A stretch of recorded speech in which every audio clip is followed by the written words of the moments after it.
It's a moment before 1 o'clock here, so welcome to the Deschutes County Board of Commissioners meeting for 1 p.m. Monday, July 10th, 2023. First item is citizen input. Does anybody have anything that is not on the agenda? Anybody online? There's a raised hand feature if somebody wants to mention something. Okay, seeing none. First item is work session at Destination Resort. Proposed text amendment. Thank you very much, Commissioner. For the record, my name is Tara Rawlings. I'm an associate planner and for this file, and recently I'm the senior transportation planner for CDD. So that's a new addition to my preamble. Well, congratulations. And thank you. Appreciate it. And I will just share my screen here really briefly. So before you, today is the legislative text amendment for the Destination Resort Combining Zone associated with the county. This is file number 247-22-000835-TA. It's an applicant initiated legislative text amendment, and today is a work session. It's an applicant initiated text amendment applied for by Central Oregon Land Watch, which is a local nonprofit organization. And today is a work session in preparation for a public hearing this Wednesday, July 12th. So that'll be later this week. And let's scroll through here.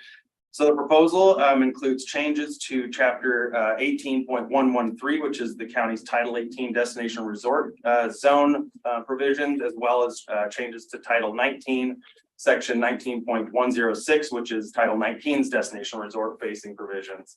The proposal would add language from Oregon Revised Statute 197.455, subsection 1, subsection A, limiting the types of destination resorts allowed within 24 air miles of urban growth boundaries with populations of at least 100,000. This is basically the citing of that, or the citation of that law is showed in full right here. The applicant is essentially pointing to the updated population numbers for the county and how this language may be applicable, and how they're trying to update the code essentially by adding in this proposed language. A little bit of background: the applicant initiated amendment was by Central Oregon Land Watch. We filed a Department of Land Conservation and Development notification in January of this year.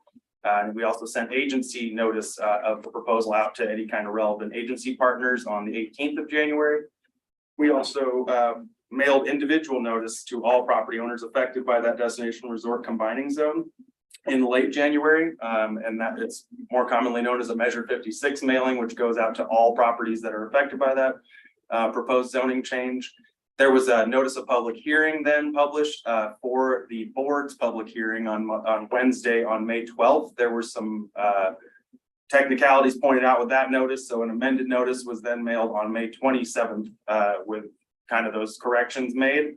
And that brings us to sort of the public hearing background. There was an initial planning commission public hearing session on February 23rd, which was continued for additional testimony to March 9th of this year. They deliberated on March 23rd, and then the result of that deliberation was that 2 commissioners had recused themselves. And so the overall recommendation were that 3 of the 4 voting commissioners voted in favor, 1 voted in opposition. So the overall recommendation is for approval to the board of this proposal. At the time I wrote this presentation, there were over 350 public comments received. There was an email blast over the weekend, and so we received maybe another 100 or so. So there's probably 450 or 460 public comments that I'm still turning through in there. And they'll be in record on the project website for you to view. So there should be growing in number as far as what's listed as the actual public comments. In terms of the actual proposed amendments, within Title 18 DCC Chapter 18.113, there are proposed amendments to subsection 030 and subsection 060, and the corresponding sections in Title 19, 19.106, 0.030, and 0.060. Those 2 subsections are the subject of this proposal.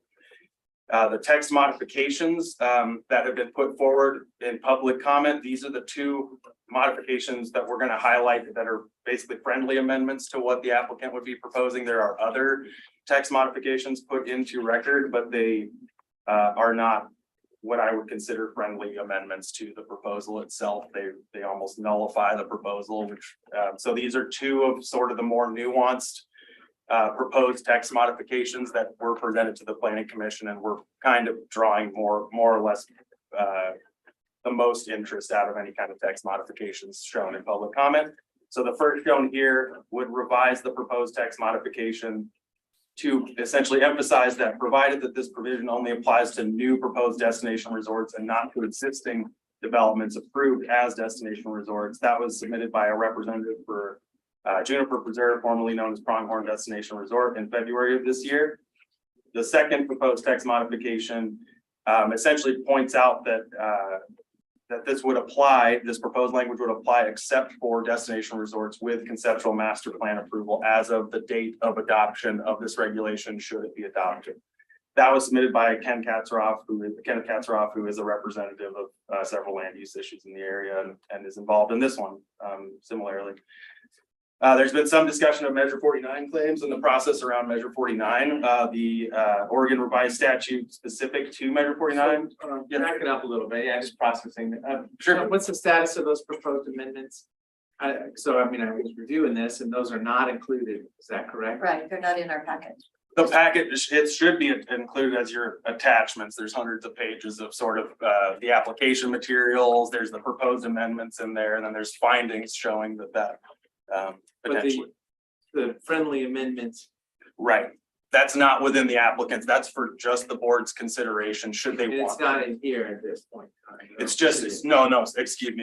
I see. So in the presentation, those two slides were added today. They're going to be in the Wednesday presentation as well, but we wanted to give you a heads up on that prior to the public Did hearing. the planning commission review those and They did. not include them? They did not include them. The recommendation of approval was for the language as proposed by the applicant. Yeah, that's what I need to be clear on. Yes, sir. So with Measure 49, which is outlined in Oregon Revised Statute, Section 195.300 through Section 336, as well as Oregon Administrative Rule 660-029 and 660-041, a Measure 56 notice, which was what was mailed in relation to this proposal, is provided to owners within that destination resort zone because of the this proposal would change, restrict, or constrain the allowable uses within that zone. Those types of claims must be submitted within 5 years of this new regulation being adopted, should this be adopted. And if those claims are submitted, they have to include an appraisal to support the alleged reduction in the fair market value of whatever the property was. A little bit further, the county can decide whether to provide just compensation for the reduction in that fair market value or to waive basically the new regulations in the face of a claim.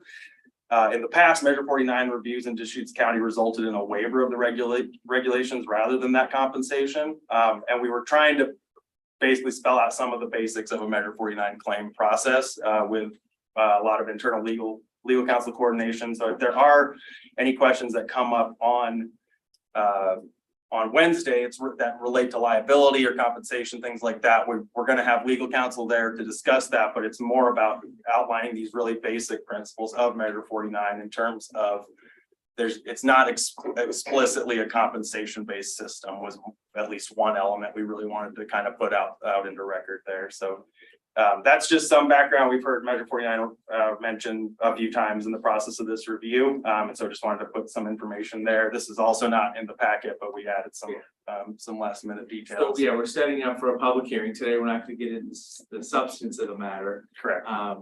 But yeah, I'll be interested to see where that goes, or Absolutely. Other questions around it. And with that, really, we're just looking towards to this Wednesday, July 12th for the public hearing, and really available for any questions you might have before we move into Wednesday. So could we have a copy of those pages that were added today? We will, yeah, and I'll provide you this presentation and the Wednesday's presentation in a hard copy on Wednesday for you. Great. So back like your first or second slide. Sure. Just kind of terminology. Uh-huh. Yeah, next. So yeah, I think right there. This one here. Yeah, so limiting the types of destination resorts. What does it mean by types? That's Do you have a feel for? That's more or less me trying to paraphrase that, but it essentially, the type that I'm alluding to is that the housing in that law is written to be only allowable for the staff and management of a resort. That would, it's So the types of associated housing with the destination resort. I'm just, I Correct. just wanted to get clear. related to the type of housing that would be made available. Okay. Any other questions? Think we're all set? All right, thank you very much. I'm gonna stop sharing my screen here and appreciate your time. I'll see you on Wednesday. Thanks very much, Commissioner. Thank you so much. Time limits established or not? Oh, yeah. Yes. Address that or? We can, We could be all day if we're not careful. right? sure, yeah, we've typically stuck with a kind of a public time limit of 3 minutes, agency limit of 10 minutes, and the applicant initial testimony of 30 minutes, and that's our kind of our standard. If you'd like to go with those or anything different, be happy to discuss. I'm supportive of that, but this is our opportunity to talk about if there's anything different. It works out pretty well with the applicant and then 3 minutes, as it was seen, is plenty to get a lot of information out if you're organized on the topic, so very standard. So we'll think of it as the applicant and any other agency type comments or opposite, I mean, because it's not an appellant or anything, it's just an applicant, and then Right. 3 minute testimony. Sure, that sounds pretty standard, unless there's other thoughts from the commissioners. And there was one planning commissioner didn't vote. And There was one, planning commissioner who didn't, there were 2 that recused themselves, and there was 1 that voted opposed and 3 that voted in support. all right. One absent. I believe one absent overall. Well, that's what, yeah, Right. that's what I'm saying. One was absent. Yeah, 6 total that were at that day for the vote. Okay. Great. Thank you, Nick. Very good. Okay. Yeah, there's no other questions. Thanks very much, commissioners.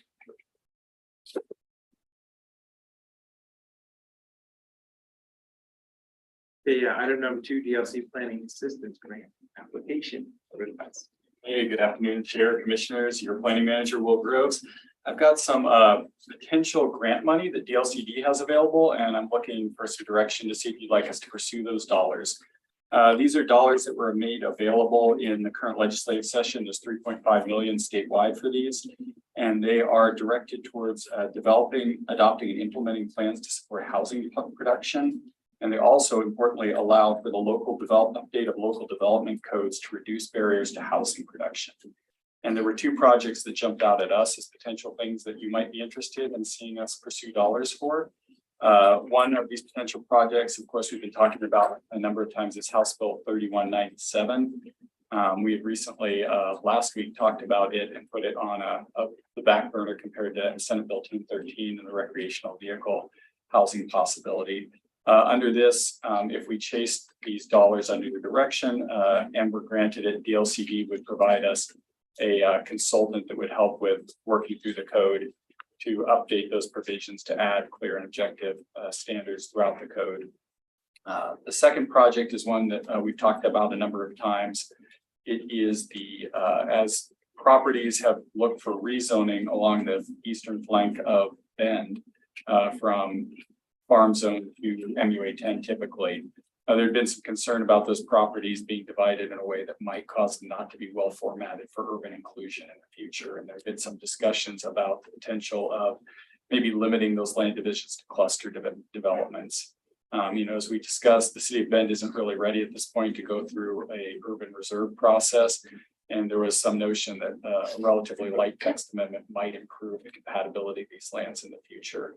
That would be something, if you directed us to undertake that, the staff would undertake, supported by those DLC dollars. So at this point, of course, grants open to everyone in the state. We saw some money out there. Wanted to see if you had any interest in seeing us chase those dollars to get some projects that had been identified previously. And certainly, as we've talked about, we have sort of limited resources going forward. And to the extent that either of these were priorities for you, dollars would definitely help. Thoughts? So we're not asking for a certain amount then? No, this one's interesting in that you apply for it and then you are assigned a consultant from a DLCD approved list of consultants who then will come and develop a work plan and work through the agency to get the budget for those projects. For the that's for the first project. For the second project, because that's staff and staff would be leading that, we would ask for a specific number of dollars. We're coordinating with DLCD on that, but we're looking somewhere around the 10,000 range. Typically, the staff ever complete a project like that. Chairman, I'll just offer, the board didn't prioritize House Bill 3197 initially at the meeting last week, but often it can take 3 to 6 months for these grants to come through. So just applying for it, I think it still reflects your direction of, we'll visit that, but not in the immediate future. It would be, well, it'd be 2024 typically, or very much the end of this year before we see any dollars or activity associated with it. It'd be a multi-year program. Likely. I would support pursuing both of these projects. Great.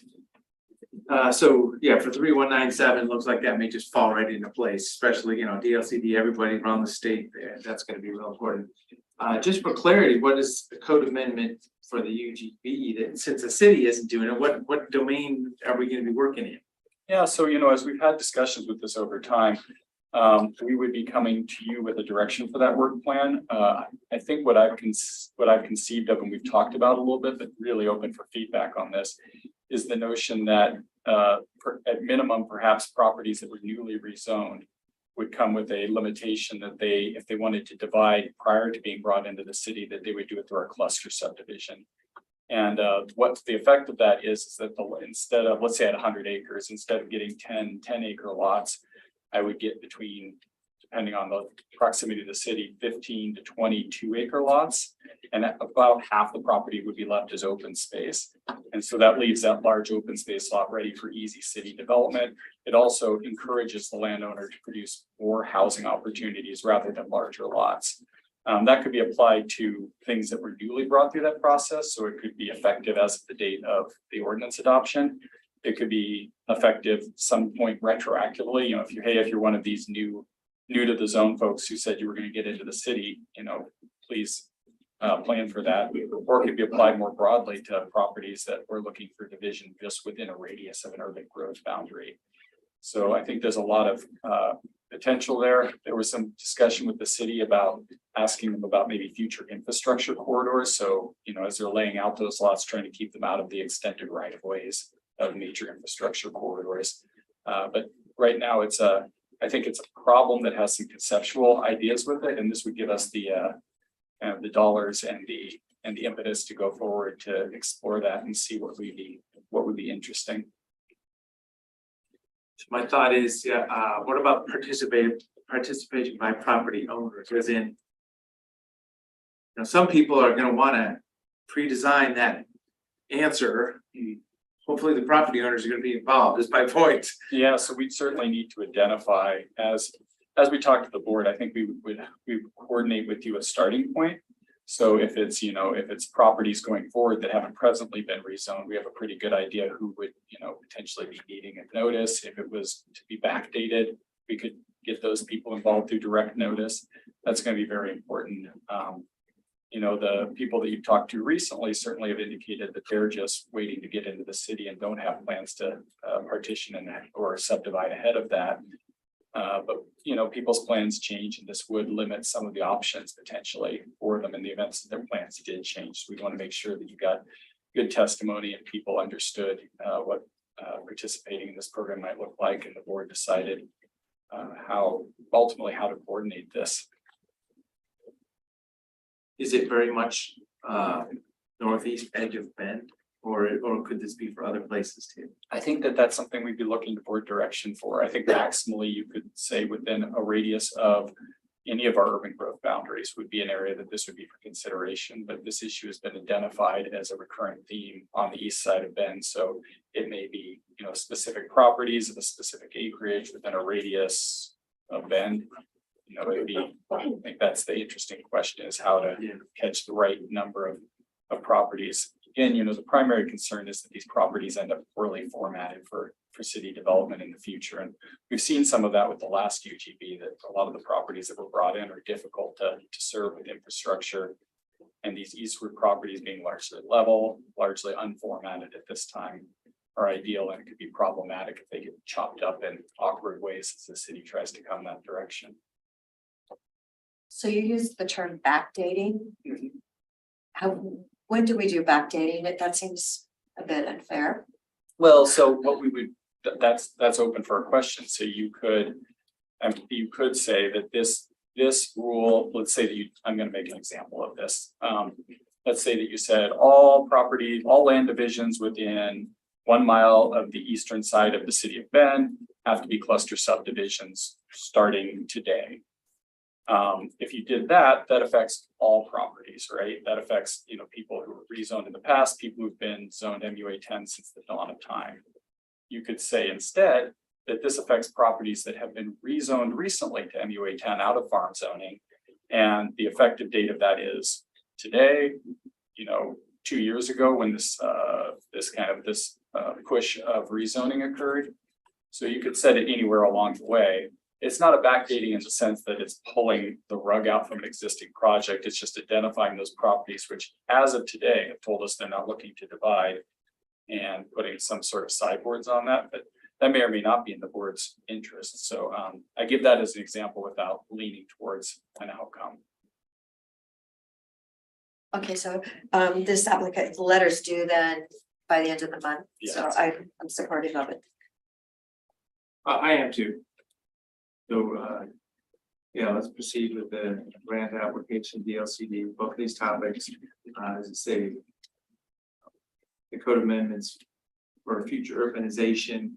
We kind of think of it as it's the county leading for a city effort. Is the city going to be at the table? How much would it be involved? So lots of moving parts there. Certainly, and we'll be back to you.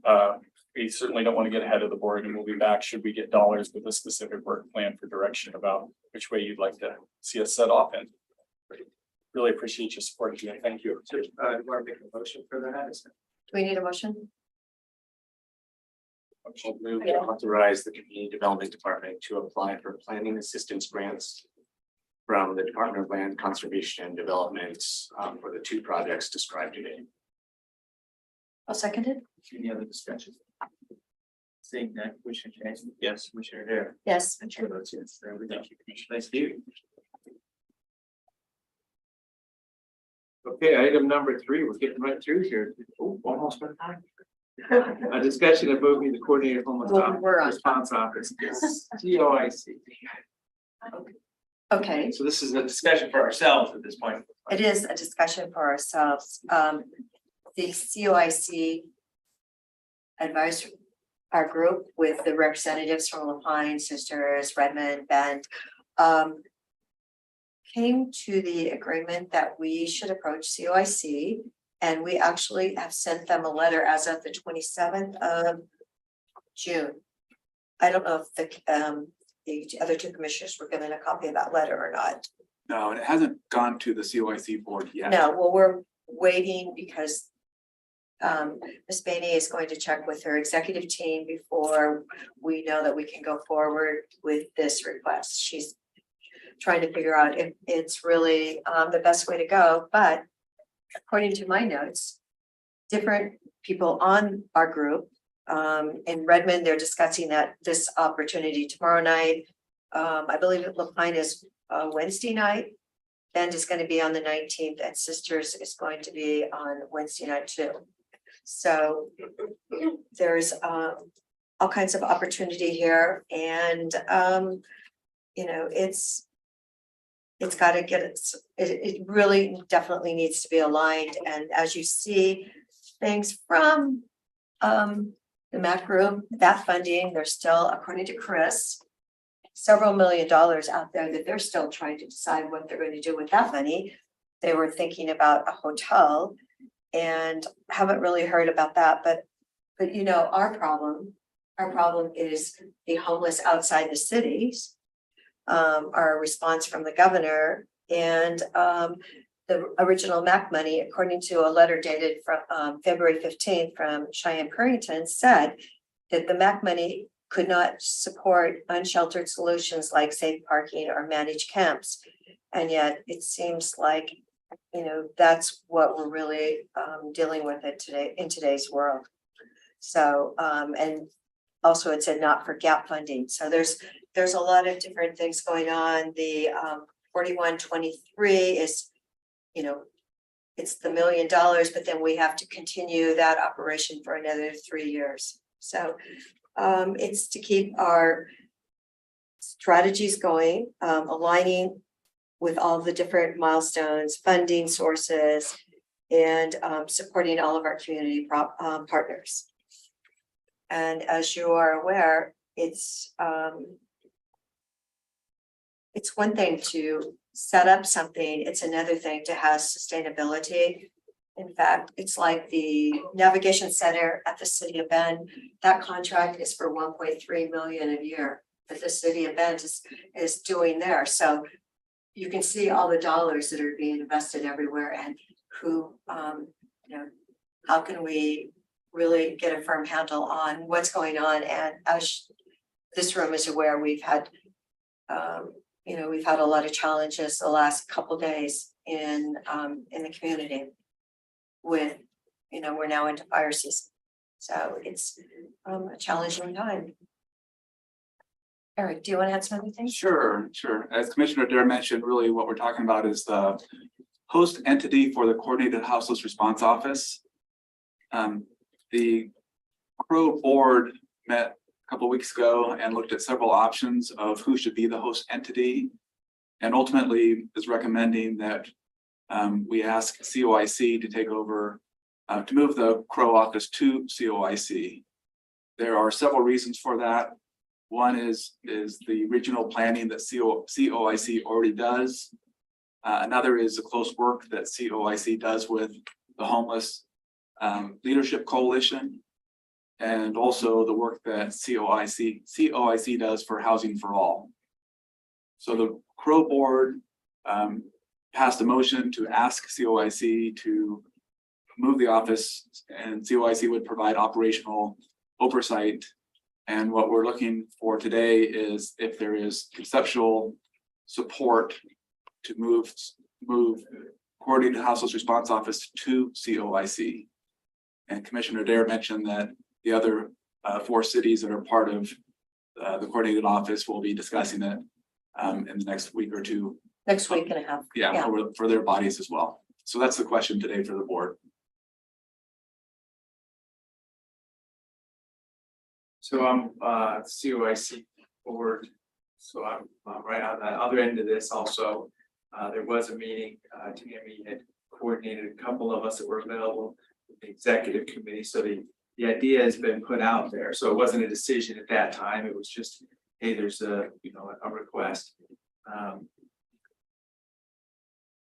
I don't see that it's substantive one way or the other. I mean, I don't know logistically what the differences are here. Obviously with losing the coordinated homeless office director person, we're kind of spinning our wheels. We've got City of Bend doing some Hunnell Road work. We're working on our code enforcement issue. So there's action happening on the ground and it's still not coordinated. So yeah. I think it's a great opportunity to move the administrative housing for the Coordinated Homeless Office over to COIC. They are our regional government agency that helps us work intergovernmentally, which is what the intention is behind the Coordinated Homeless Response Office. And with the multi-agency advisory committee, the Homeless Leadership Coalition, housing and the continuum of care and Housing for All being situated over there at COIC, provides opportunities to integrate all those efforts so that we get the coordination that we need. We do think that we just switching where the Coordinated Homeless Response Office is administratively housed is not going to make it magically work. One of the really important things that everyone needs to come to agreement on before it can do its job is what it's supposed to be doing. In my mind, the number one job of that office is to develop this strategic plan, not to necessarily be trying to implement pieces of the strategic plan before it is written and approved, but to produce that strategic plan for our region. That is something that actually COIC is pretty good at, is helping to facilitate regional planning processes. So I think it's a good choice for where we should house the coordinated homeless response office, and I would support that. The interesting thing is that I believe 2 other regions, there were 8 regions through 4123, and 2 other regions no longer have their director either. So, you know, it's always a learning situation. I feel like going to COIC, having Chris know that he's working in one location. Chris has been excellent as far as being, you know, serving us 50% of the time. But I just think it will smooth up a lot of things. We just actually visited the Gales property the other day. Chris was, of course, part of that. And there's so many different things that are happening, you know, in our county, you know, what we're dealing with. And I feel like it's a great step. So I'm glad you're on the other side of the COIC executive team.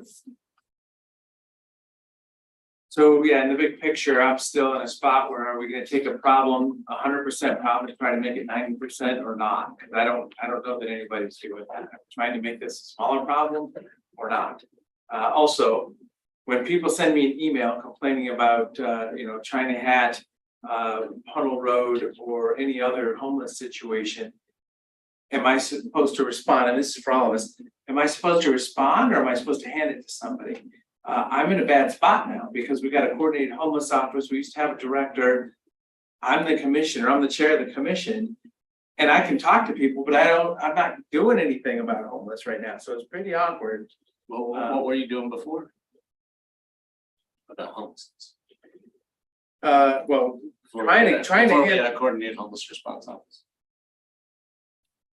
Commissioner Kang, actually 2 years ago, Commissioner Devon and I really liked the idea of the 10 acres, actually 12 acres for Oasis Village and surrounding that. And that looks like it actually has legs on it. It's taken a lot longer than I would have hoped, but I feel like that is an excellent opportunity off of Highway 126 because it is surrounded by more of our property. I realize the governor hasn't been responsive yet for like the Gales property, which I feel on our side of the mountain, we really need an opportunity to have sanctioned, monitored camping outside the cities, but in 1 or 2 locations where we can really pay attention to what's going on. You know, when you hear the story that the homeless are being, people are being paid to drive the homeless over here from Portland and drop them off, you know, our problem isn't going to get smaller until we really can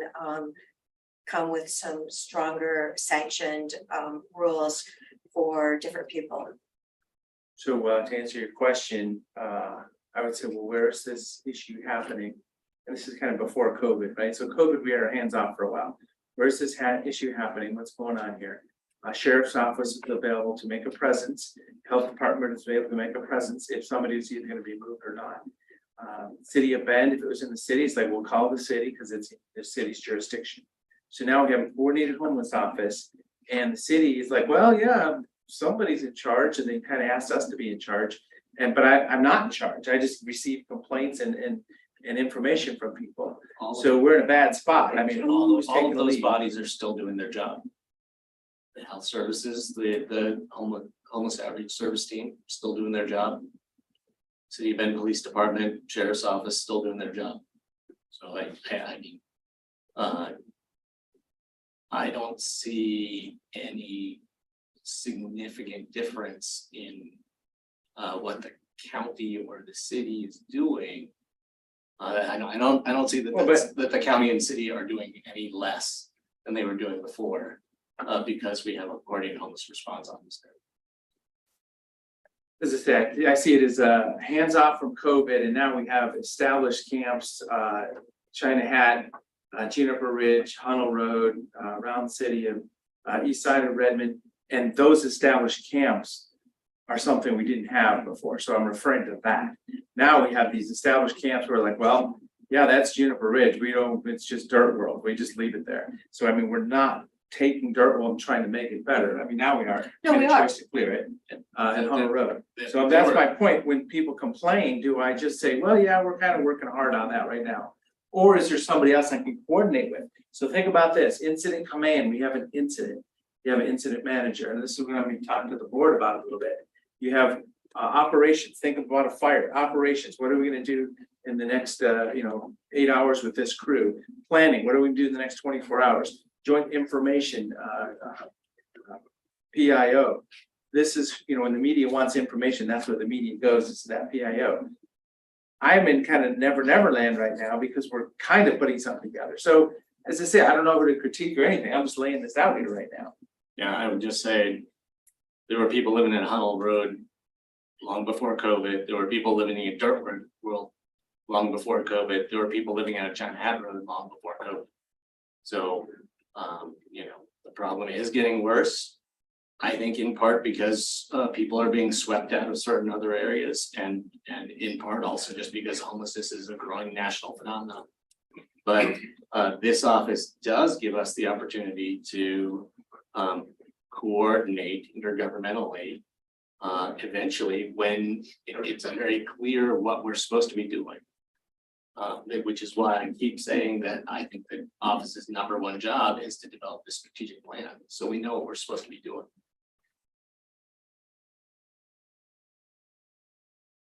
Well, I know right now, we've been asking the governor to modify the rules so that we can do that homeless camp outside the UGB. And I spoke to Dave Honeycutt Friday afternoon. The governor was incredibly disappointed because one of the legislative bills that she wanted to pass didn't pass, it lost by 1 vote. So according to my conversation with Dave, there's a really good possibility that they will have a special session. And I told Dave, we had some property in Deschutes County that needed to be in that special session. And he said he'd be willing to add that to his request through his group. So if we do have, you saw the letter, she was like, okay, have we really used up all our opportunities for the homeless? And meeting with the Gales, Craig and Jim and Chuck Hemingway, we have people in Deschutes County that are living homeless, and honestly, they don't want to go in the city. But if we could set up something outside the city limits where they could go and be helped at that place, I just feel it's much, the Gales property has a great opportunity there too.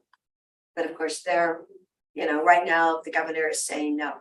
So let's hope that this kind of pressure will have the governor reconsidering those opportunities. I don't think the governor is saying no. I think the governor came back and asked a lot of questions. And the ball is in our court to provide answers and to continue to make our case. Well, that's what I'm doing, making the case. So the agenda item is discussion of moving coordinated homeless office to COIC. Sounds like there's support. Still a lot of loose ends. Maybe not a lot of clarity from me as an elected official about where we're going to be going on this. But if the administration of this office is at COIC, the MAC was dropped in there from the governor's office response to her dollars. There could be more activity in the same place. So. And the reason the MAC was placed there was because the Continuum of Care, the Homeless Leadership Coalition, is housed at CMC. So I would certainly expect any future homelessness funding to also be directed to where the federally designated Continuum of Care is. Just one more long-term reason why it would make sense to coordinate and integrate at that level. Yeah, so I think we have the answer on this. So do we get a motion? It'd be helpful to have a motion. So a motion supporting this move? Yes.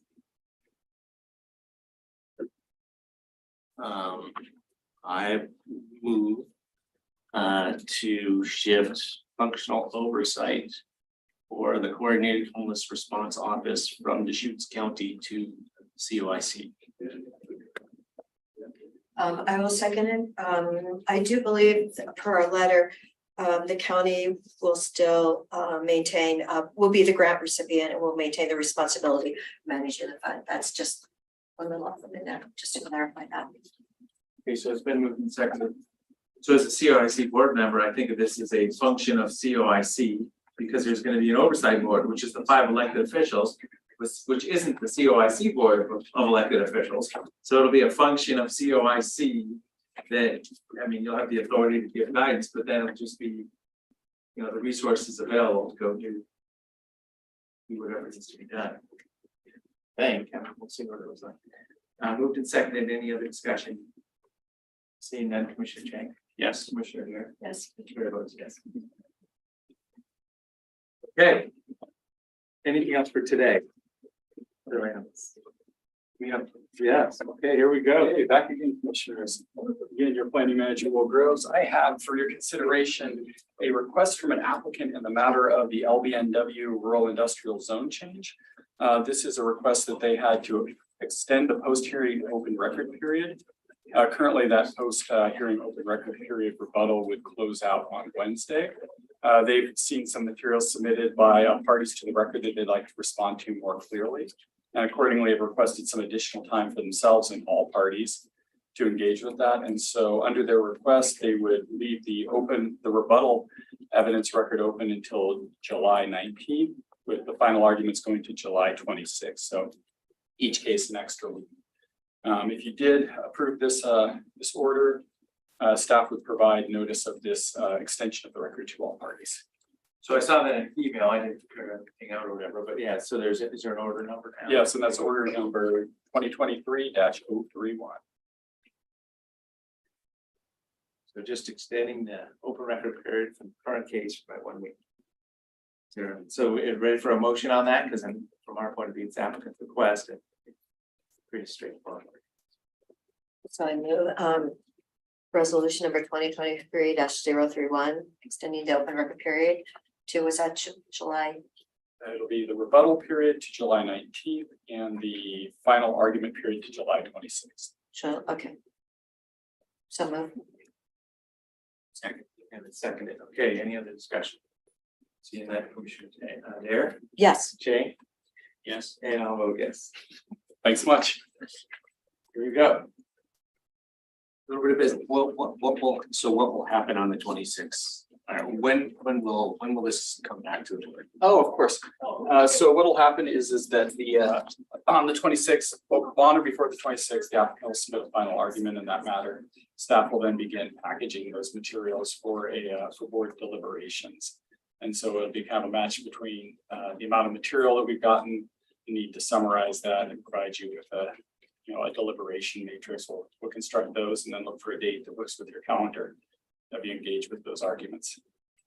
So it'll be A few weeks maybe out. a few weeks, Yeah. a few weeks from the 26th. Yes. Okay. Thanks. Great.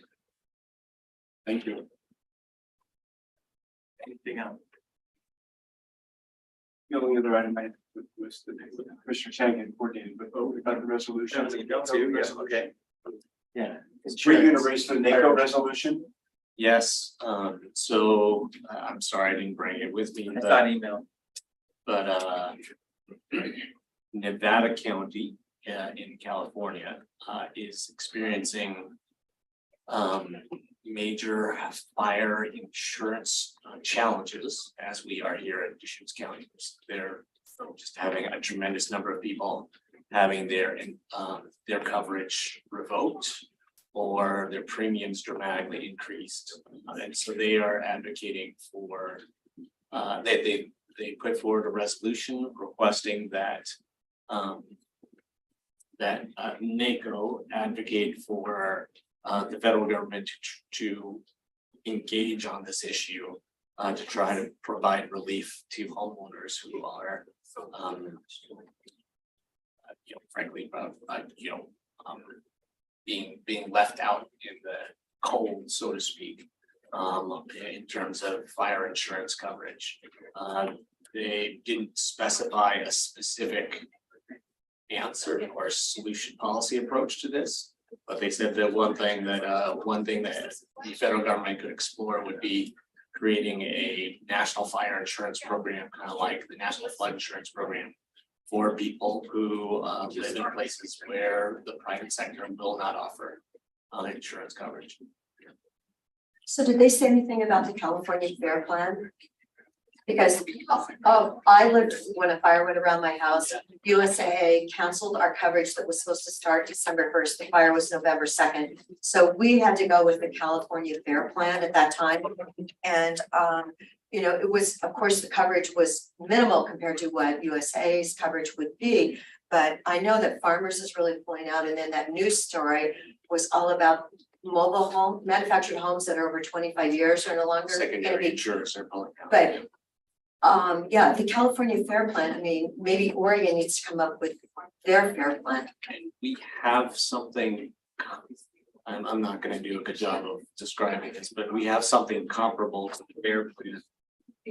But it's also, I mean, many of the people who I spoke to in Sisters in the Sisters area in the last few months have said, it's insufficient. It's not gonna be, that local equivalent of the fair plan isn't really a viable option for them. Well, the fair plan, California Fair Plan wasn't really a viable option, but it was the only thing you could have at that time. Maybe we could go with this national. So this takes into account that whatever they have at the state level in California wasn't doing it for them, so. But maybe we could actually push on Oregon's and maybe get something done sooner than nationally. I mean, I'm just worried about people here. Don't you think we could reach our legislatures faster than hoping for, I mean, I'm for both things because I think it is really a big issue. So this is the National Association of Counties resolution going to be brought up at their national meeting next week or 2 weeks from now. And I'm not gonna be there. But it'll be, if Deschutes County put her name on it, that just, you know, give it a little bit of oomph, and then maybe AOC will hear about it too. If Right. more counties in Oregon real quick. But I just think we should try and do something statewide too. Oh, which That's is fine. Which might be more impactful sooner than actually trying to change things federally. Trying to find that. It's gonna take me a moment, but I had a discussion with an insurer from the Sisters area, and